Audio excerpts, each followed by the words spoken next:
All right. Okay. And Kathy, roll call, please. Mayor Bean, Here. Councilmember Chapman, I am here and home. Councilmember Furby. Here. Councilmember Scanlon, Here.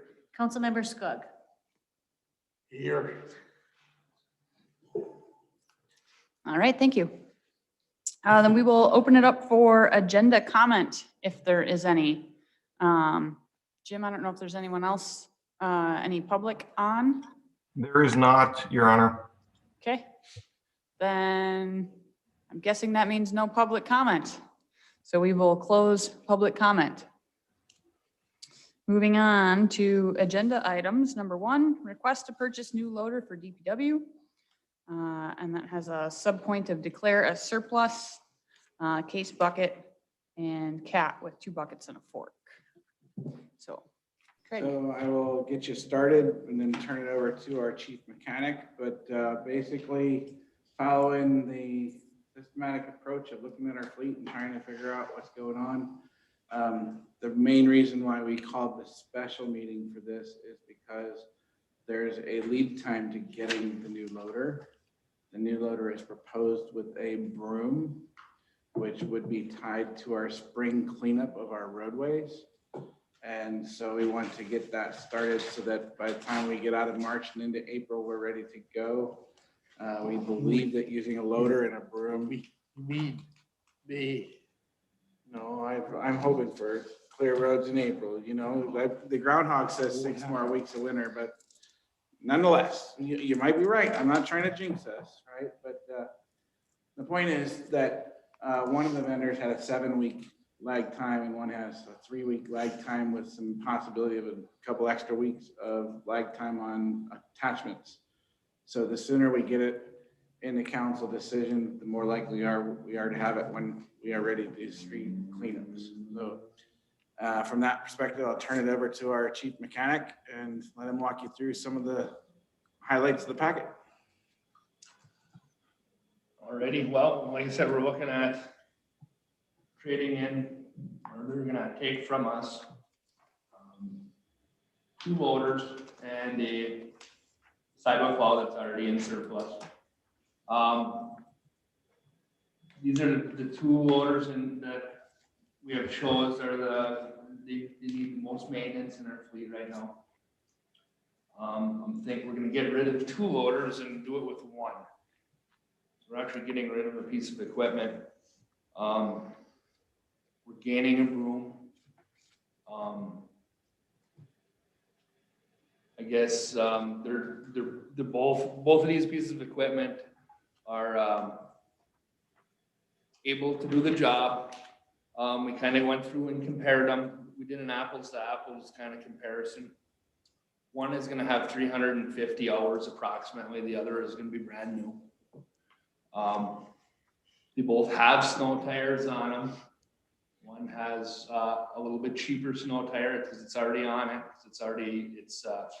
It's a demo model. The other one has a little more expensive tire on it, Michelin, that we always stick with. Which? So the Caterpillar actually, because I had initially wanted the Michelin snow tire on whatever loader we were to get, and Case had came up with the loader they came up with was not a brand new loader, but it had snow tires on it already. Because it is currently used, it is in a rental fleet and it's used to be, they're plowing with it as we speak still. That's part of the 7-week lag time.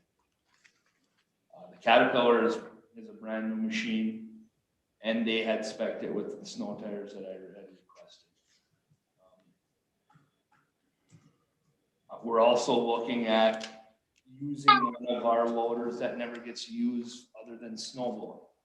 So that's where I'm coming up with this, getting rid of 2 and utilizing the snowblower loader on plow nights also. It's been earmarked for snowblowing for 20 years. It's done a good job, but it says low hours and it's still a good loader. And I don't see any reason why we can't be using that loader.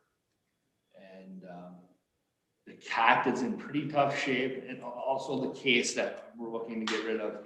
I would say they're upwards of $20,000 to $25,000 worth of repairs between the both of them. One loader needs tires, they're shot. The other has center pin problems. And they're not dangerous, but they're starting to get really wore out.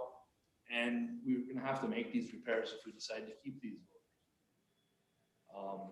Derek, the loader that's been carrying the snow go Yes, is gonna go to active status. That's not gonna be surplus. it's gonna be active status Okay. all the time. So in other words, if we get a foot of snow tonight, we disconnect from the snow blower, or we'd probably do it beforehand if we see them coming. Right. And put a bucket on it, and it's gonna go on a route that the Caterpillar normally went on, the little Caterpillar. Now, would that snow blower be ACS compatible? Our snow blower and that loader are the only things that will work. It's the Oh, next okay. size ACS system. Derek, We don't have a loader big enough other than that Oh, snow okay. blower loader to run it. We'd be jumping up into a new ballgame. hey Derek, it's Jason here. What is the recommendation from you guys in DPW and Craig, and what have you guys kind of came up with as the recommended purchase here? So the recommended purchase is on the last page of your slide. So your last slide of this deck for loaders is your recommendation. So I want to make sure we talk about a few more things, if you don't mind me backtracking a little bit before answering that question in whole, Mr. Chapman. Oh, that's fine. Yeah.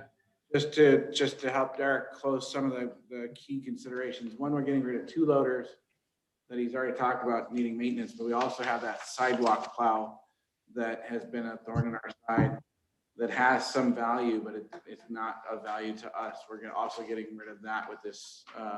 It's already been declared surplus, but it's part of the trade value of this. The 2 loaders, it's hard to compare a brand new piece of equipment to a used piece of equipment. So what we did was we were able to go figure out the hours value of the case loader, which is the used loader.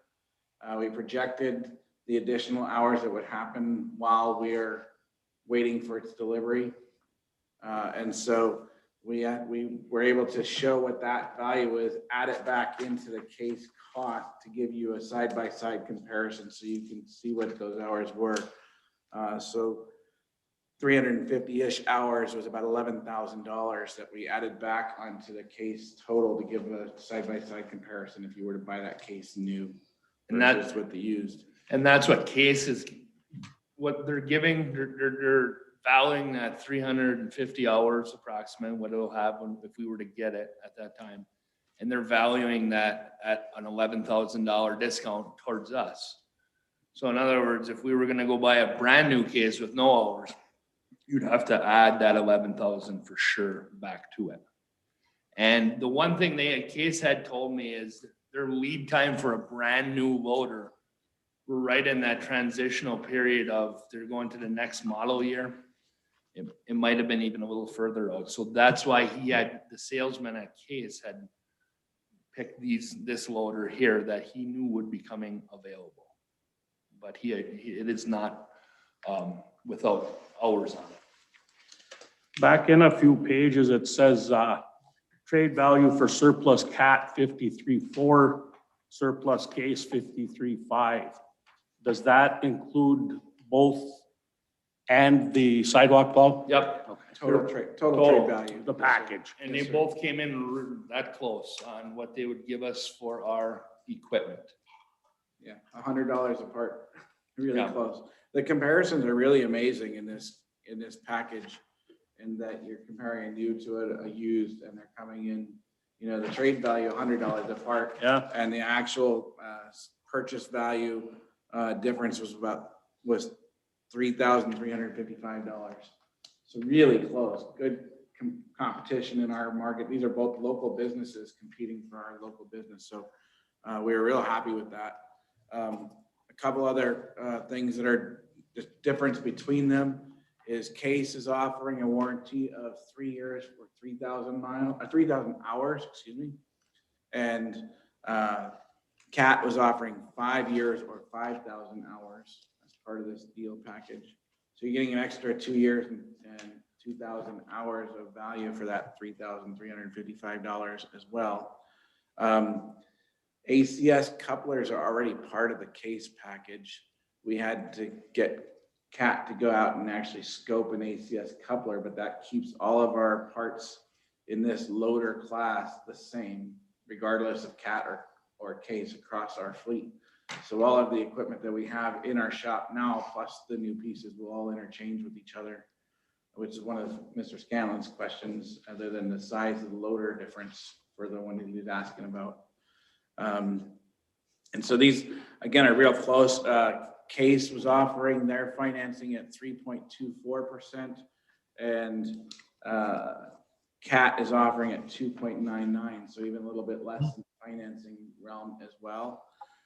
Both are offering to use our trade value as our first year purchase cost. So we would finance for the 5 years, but the first payment is paid for if we did it that way. So at the end of the 5-year lease, you're on your 5-year warranty maintenance package, or as soon as that kind of ends, you go and you buy it for $1 and you own it at the end of the period. So just to give you a little bit of the mathematics of it to try to help you understand what we're doing and what we've done so far for this year. The page before last, we were given a criteria within the 2021 budget of $200,000 for 2021. The Holder sidewalk plow was bought with $20 at $90,000, and then we paid for the new 4,500, which has a initial purchase of $53,760 with additional 10,752 for 22 through 25. We spent $2,000 on Text My Gov, and we spent $12,775 on the Pub Works. And this loader has a value of the $125,355, which would be spread over those years. And then we actually spread it over 4 years because we took the first payment out.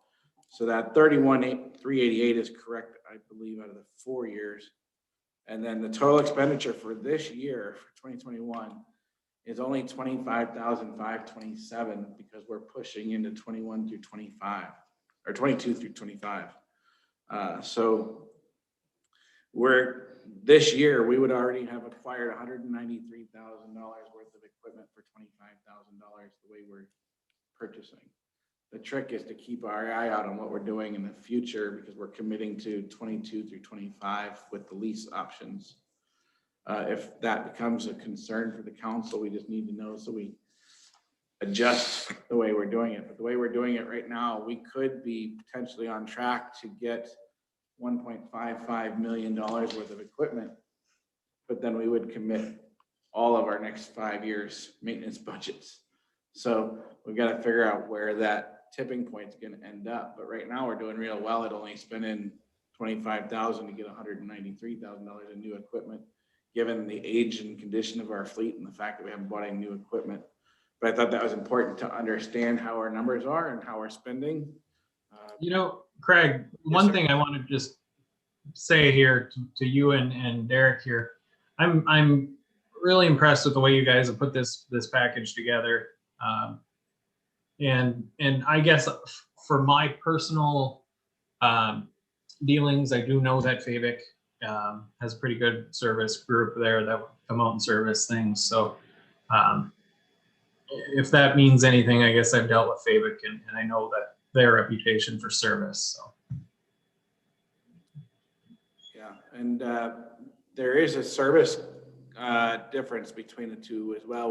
We understand that Case has 2 traveling repair techs. Thank you. And Cat has a ton. 14 right now in town. So their service is going to be likely faster. And Cat is also got. Yeah. Yeah, Yes. and then UP. Yeah, and then they also have a route that runs from Minnesota to Green Bay to Marquette every day for part delivery. It's Yep. it built that relationship with Cliffs because of the amount of money that Cliffs is spending on Cat to make sure that they were maintaining all of Cliffs stuff, but we're able to take advantage of that because it's available. So if we can order by 6 o'clock a part any night, they would deliver it by the next day. Worst case is a 2-day delivery on parts. So And I want to say one thing about that. One of the things that my business did for several years was deliver Caterpillar parts from Fabic across the UP. And I have to say, they get those parts and they get them out. There were days we'd have a 2-axle trailer loaded down and it's because, they've got the parts here, they're ready, they're sent out. So I can at least say that is that they are quick on the draw when replacing things. Not to throw a curve at you, Derek, but what does our loader fleet look like as far as make? We have John Deere's, we have 1 Caterpillar, and we have currently now 3 cases. And then just the last comment I have is to let everybody know that Case and Caterpillar both have worked really hard with Derek to make a quality offer to us. And so we would be happy to recommend either of the 2 solutions. But given the packet in front of you, we think there was just a little bit more skewing in the direction of Caterpillar, even with them being a little bit above in cost. $3,000 difference to us was weighed out by the 14 service techs, the every night delivery of parts, and the 2 extra years of warranty with the 2,000 hours of extra warranty. And I would, Your Honor, I would be ready to make a motion to declare the 2 loaders surplus and enter into an agreement with Fabic for Caterpillar. I think maybe we should do that separately Do it separately? in a purchase. So, Can be so one. if you are ready, then will you do it? I am doing that right now, yes. Support. I'd be ready to support that motion. Question. Are they same size? Yes. Yep. And they're both good loaders. Our last 2 loaders were case loaders, but I think this would open up a window to get involved again with Caterpillar. They have a huge rental fleet also that's at our disposal, and then they're local too. I mean, we gave the last 2 loaders went to case, and they're good loaders. Caterpillar was willing to adapt to our ACS coupler that we're kind of stuck with it. Unless we want to go get a bunch of new buckets and plows. So they did adapt to that. Like I said, they're both good loaders, but we'll do the job. But I think another partnership with a local outfit would be a wise choice also. Okay, thank you. So we'll do those as 2 separate. So I guess the first. Stewie said 1 was adequate, so let's Okay. keep it simple. All right, we'll keep it simple then. So we're gonna declare those 2 loaders as surplus and approve the purchase of the CAT 926M as presented. All those in favor say aye. Aye. Aye. Any opposed? And a pat on the back for the city manager and our chief mechanic for, Amen. this is a lot of really good work. Good job. I should probably mention that 2 of my kids work at CAT down in Peoria, both engineers. Well, there we go then. There we go. And he did not talk to us about this. Right. No. They mentioned that No. after we approved. I've already Both are asked, adults that have left home. Yes. Yes, there is no financial incentive for you for this decision. Okay, good. Thank you. All right, Moving on, number 2 is to request to purchase a flatbed for DPW vehicle number 43, a GMC 2500 HD.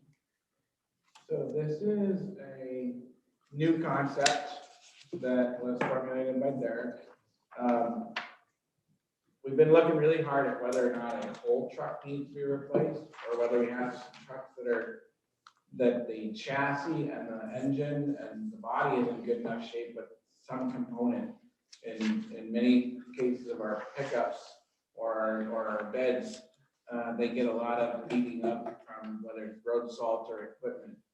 And so one of the ideas was we might be able to just replace the bed of the truck and not the whole truck.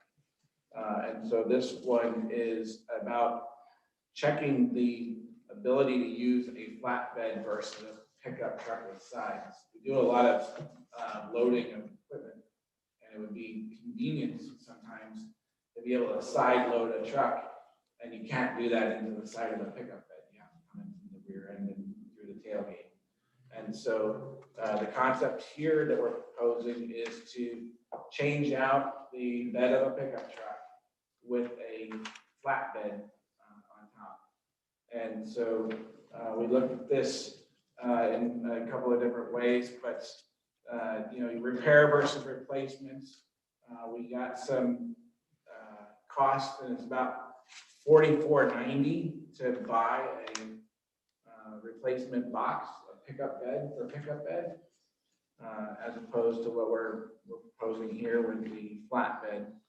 The city has not got a flatbed, so it gives us new opportunity and capability that we haven't had.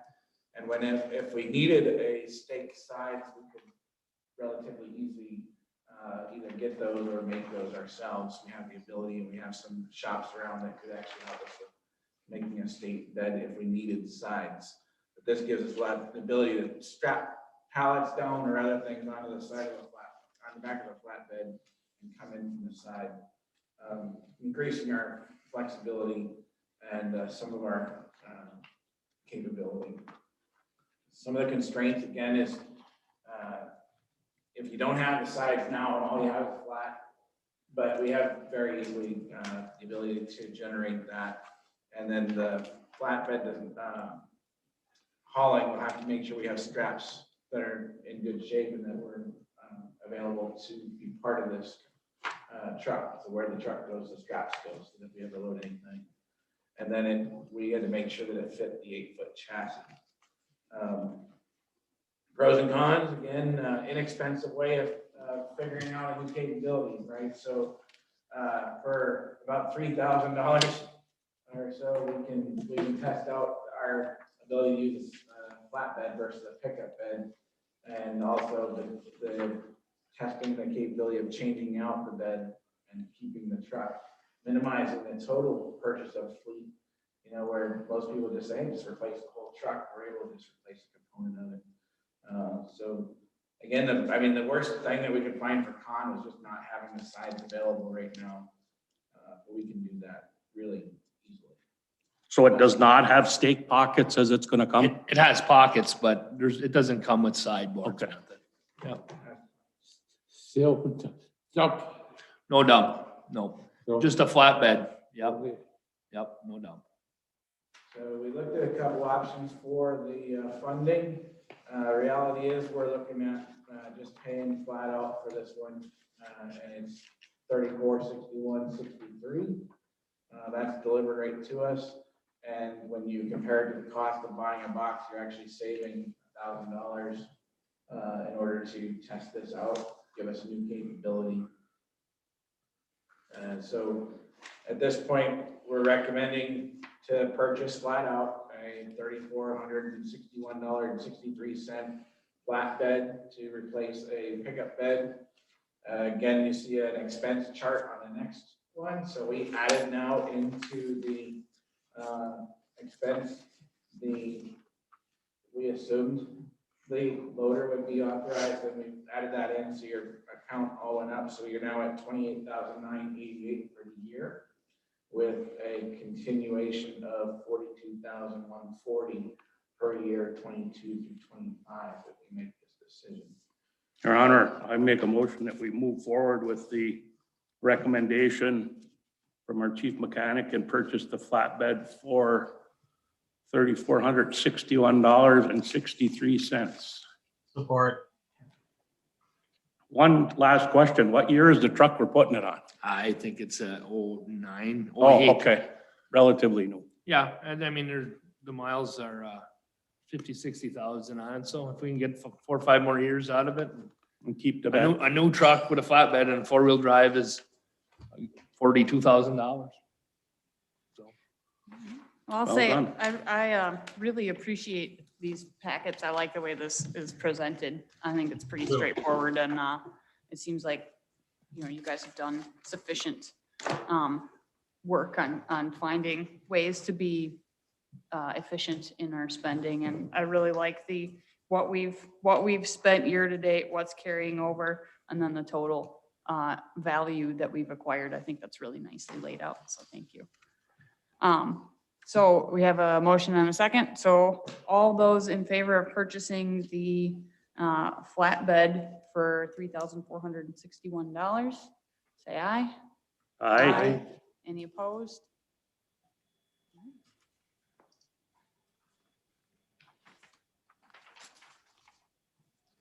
You guys get new stuff.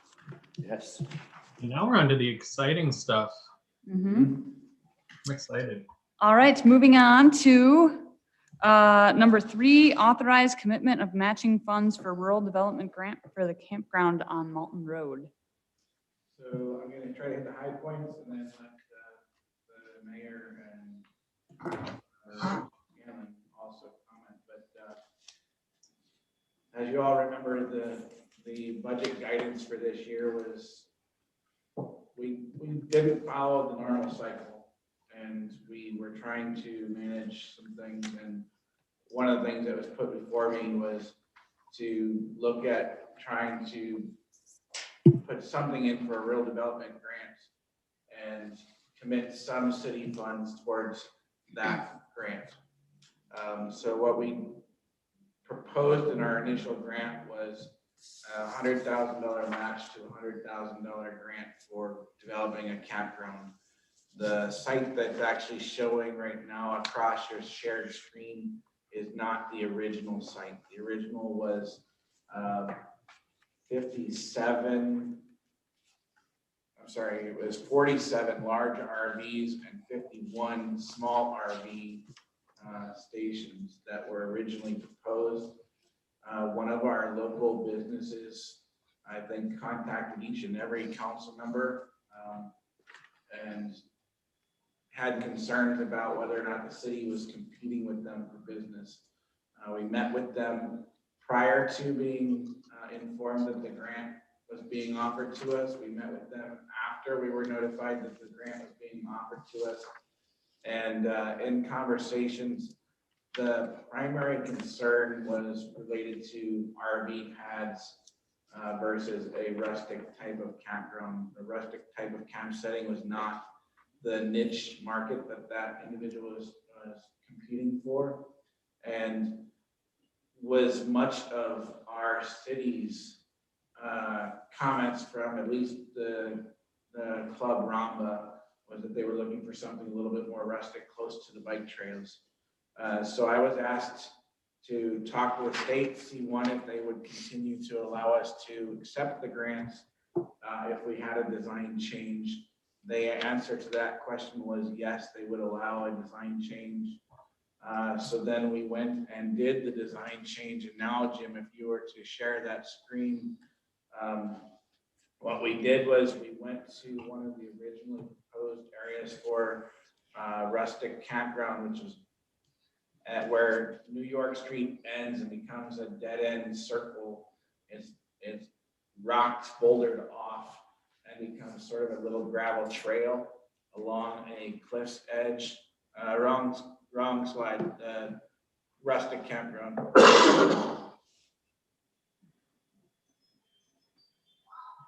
That one. There, thank you. So you see up on the top left or off to the left is where that trail comes in. We were able to put some campsites there and one bathroom. And then we would go across the road and look at some additional rustic campground, leaving the full area that was proposed for RVs still available for future growth if we decided to do that. There's some bathroom schematics there. We still have to find, this is just a concept drawing, right? So the next step is to take this to a design phase and have a committee of folks working to design it and figure it out. So where we're at right now is deciding whether or not the city wants to commit to this grant. The 2021 budget did not include any commitment by the city to this campground, other than initially when we scoped it, we had talked about the potential for, but it did not make it into the budget. The application cycle was prior to our budget cycle being concluded. And so the application was in assuming that we would have a match. It came back in the first year as an approved grant. So what I'm asking for right now is to, because of the scaled down design, I'm asking that we meet the match criteria. The match criteria by the state is we have to have a minimum of 30%. So if I'm doing some rough math, 30% of 100,000 is $33,333.33.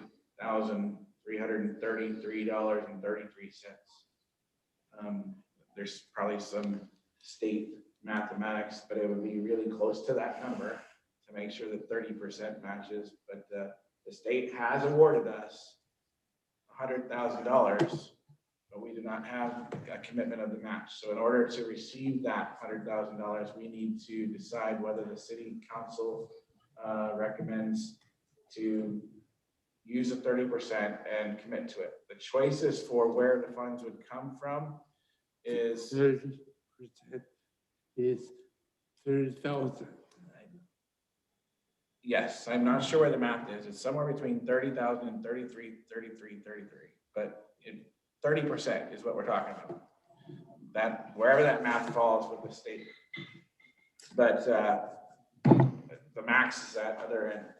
We haven't identified a fund, so the two areas we could use money from is to dip into public improvement fund or to the general fund. So I'm asking the council to consider using one of those funds, dipping into one of those beyond what we budgeted for 2021 in order to receive $100,000 in free match money from the state and to build a rustic campground. Your Honor, for discussion, I will make a motion that we proceed and discuss where we may find the matching funds.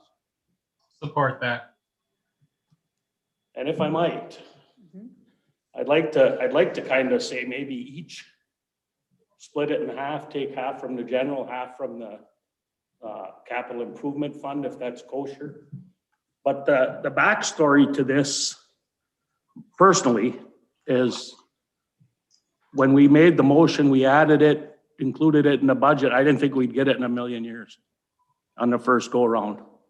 So it's a good thing for Ishpeming, but it's a bad thing for us because we didn't plan to have the cash. The mayor came up with, let's take another pass at the government. And surprisingly, they said, yeah, we'll adjust. You can't come up with the 100. We'll adjust and go to the 30%. And you can mold that campground facility after the fact, which was, I mean, it was perfect. We did, the private business owner was totally on board with the plan we currently have. We talked to him, Lindsay and I, and Craig, and I think Jim was here that day. We talked to him and he's all on board for this type of a campground. He said, that's not my bailiwick. So he said, I have no problem with that. I would even support that. So I think we asked the manager to think out of the box. Let's get some things going in our town Amen. And this is one that I'm behind. And I wouldn't say that I was when we started this a few months ago. But I think we've got an opportunity here to help. We all know that the bikers come to town. Yep. Winter, summer, it doesn't matter, and lots of them come. So I think we've got a pretty good chance of making this successful. So I would like to consider splitting that 30%. I won't put a figure on it.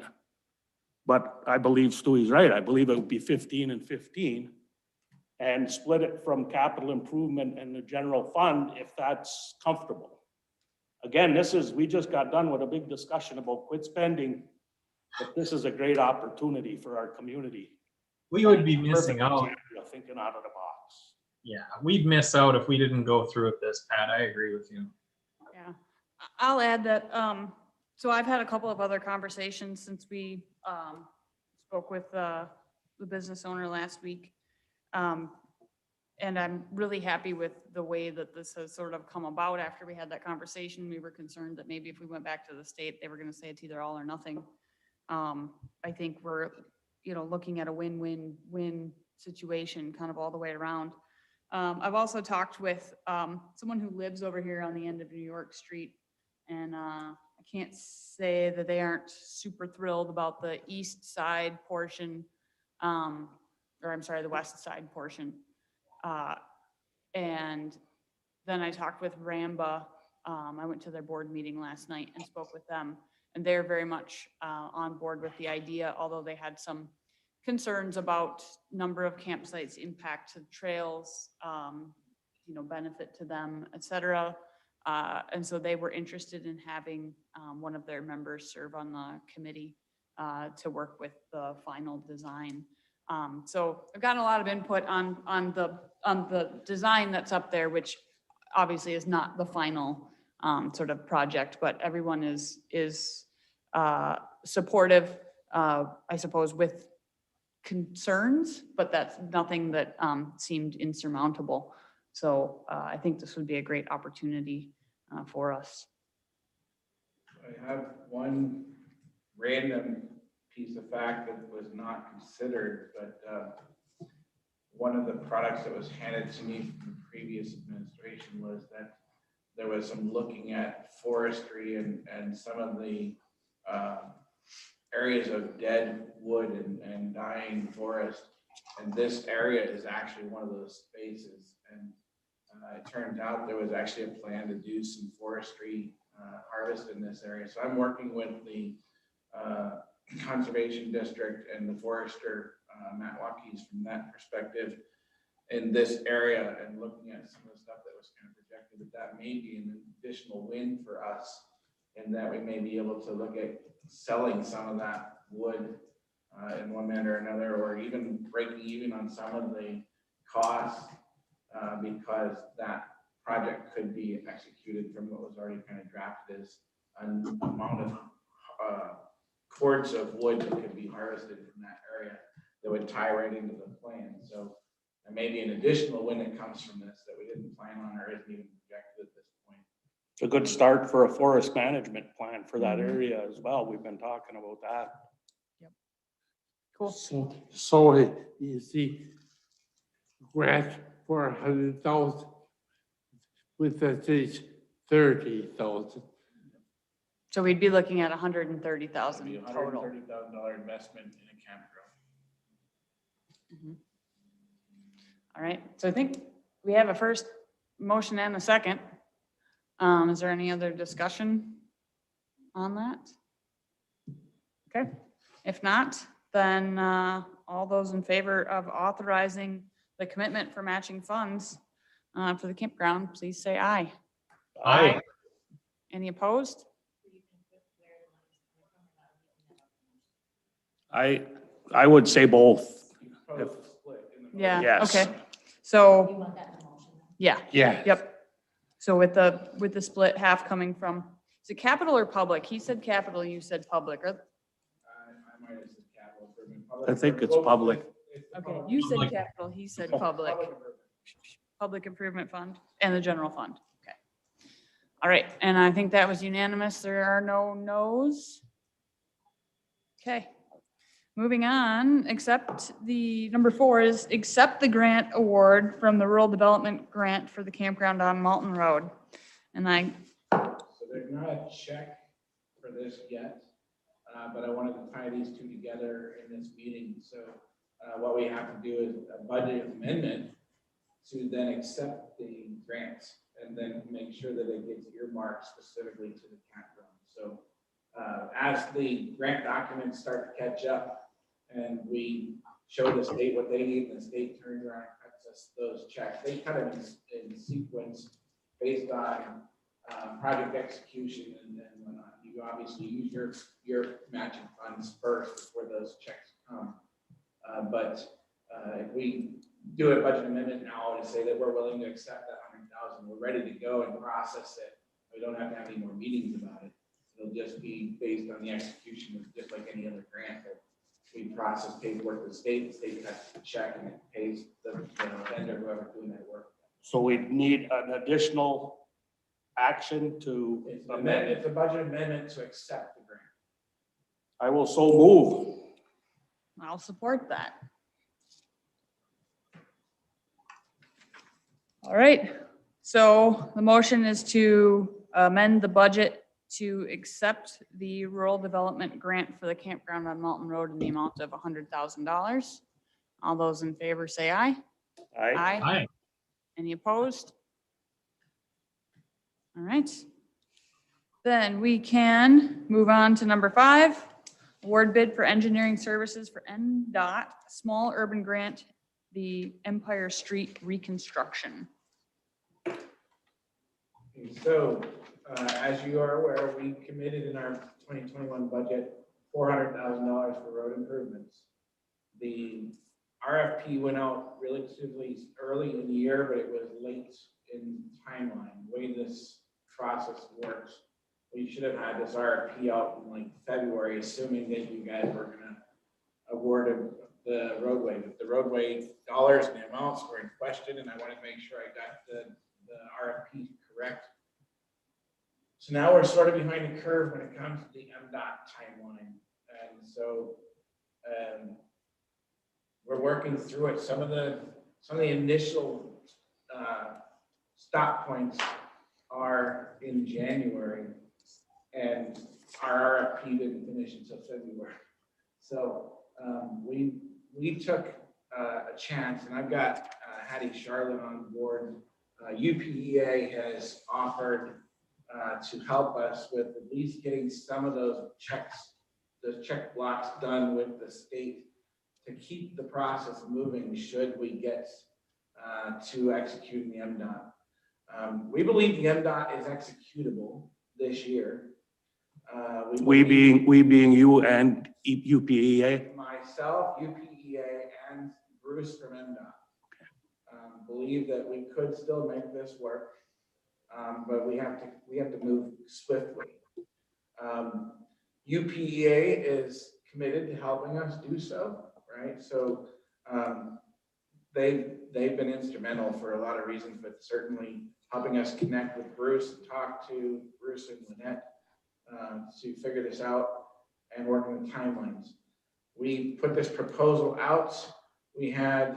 This proposal went out at the same time as the sort of an at-large, all rest of City of Ishpeming proposal, request for proposal, in hopes that we would get two. We would get a proposal for MDOT execution and we get a proposal for everything else. 3 companies bid for the at-large piece. Only 1 company proposed for the MDOT.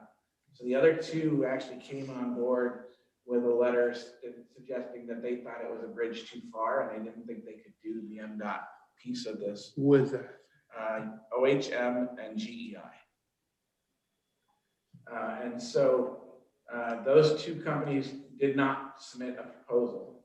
Only UPEA did, which is why we're sitting here talking about this, because since there's only 1, there's not a lot of math to do as far as scoring and looking at proposals.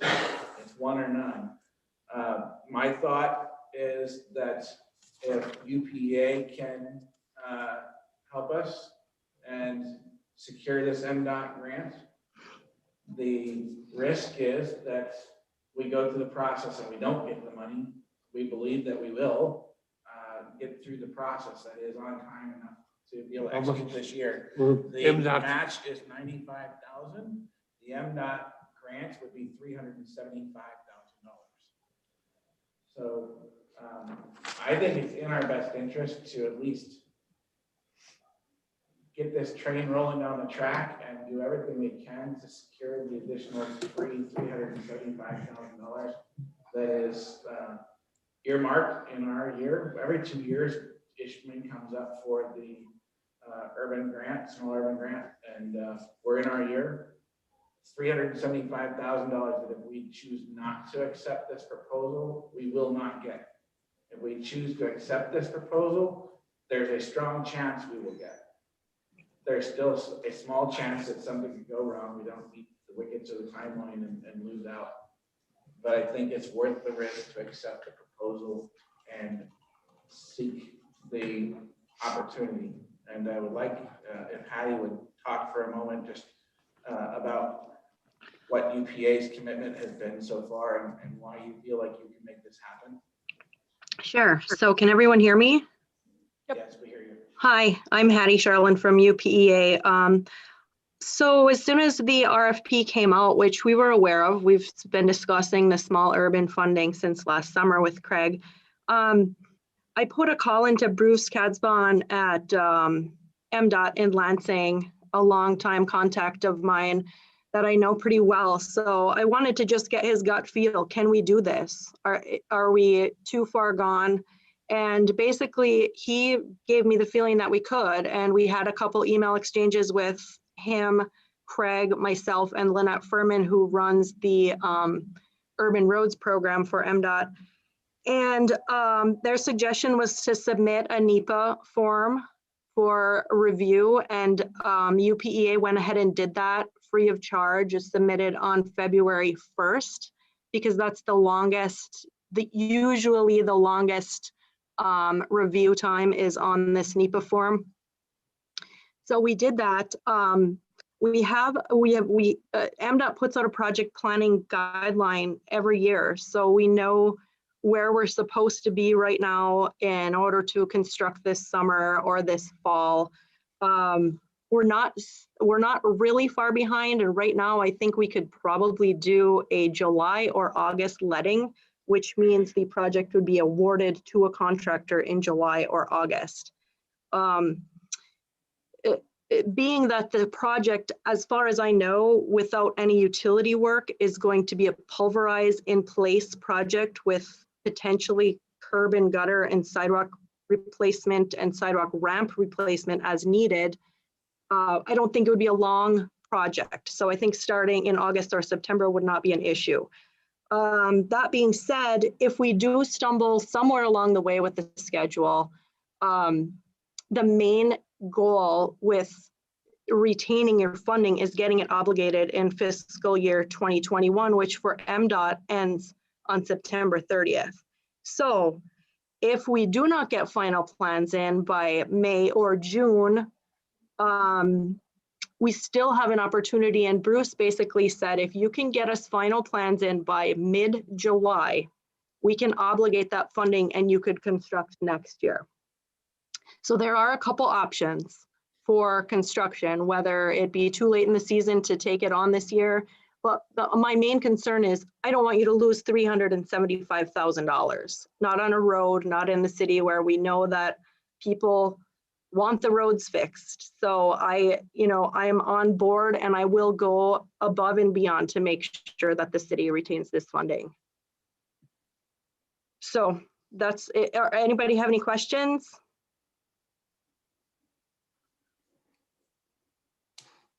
No, thank you, Hattie, very much. You're welcome. Your Honor, I Thank would you, like Hattie. to make a motion that we direct the manager to move forward with this work with UPEA. This is invested money. That job's got to be done. So if we were, and I don't believe we're going to fall short time-wise, if we were, this is money well spent. It might be in a hopper for a year or whatever, but it's not like it's wasted money. That work has to be done. That street has to be done. So I move that we move forward with this work. Support. All right. That's- Stu, We took the off the reconstruction, and we took Salisbury off and do the road out here in front. So why don't we use the plans we had for those streets? They're already done.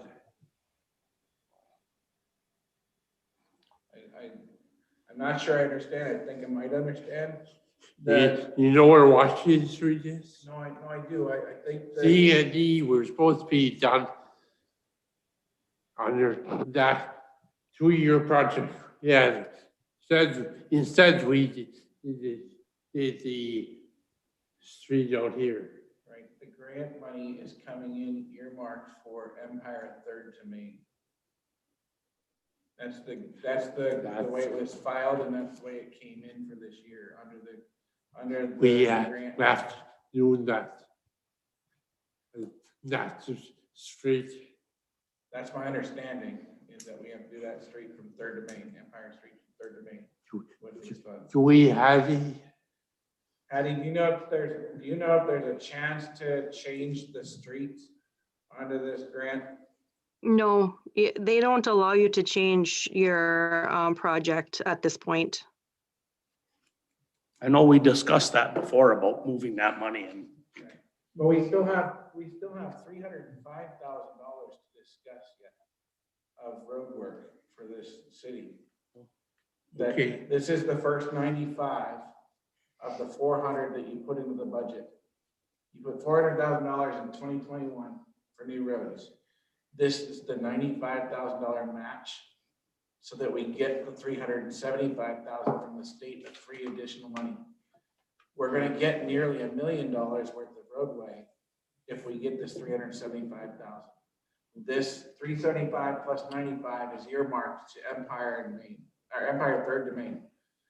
But the 305 is not decided where the work would go and how the work would be done.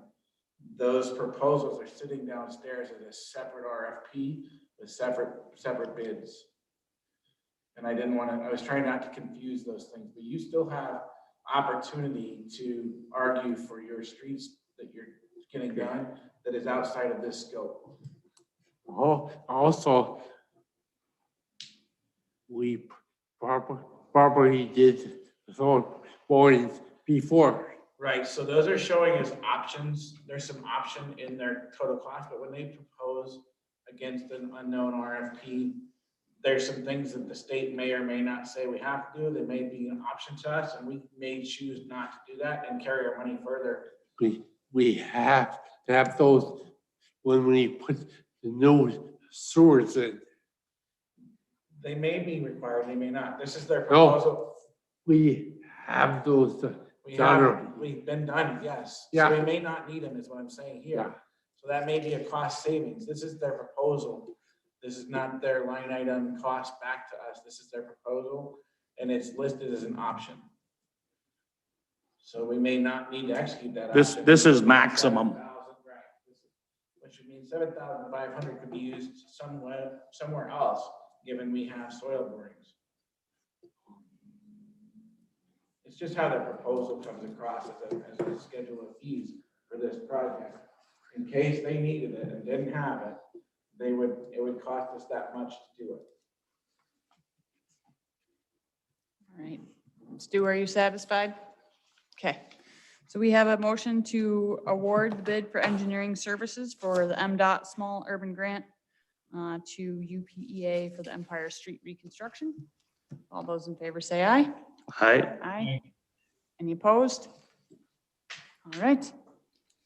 Then that brings us to the Your end Honor, of our I'll make a motion agenda. that we adjourn. Support. Then we're done. What the hell? quickly. Good job, Craig and Derek, on that. Really impressed.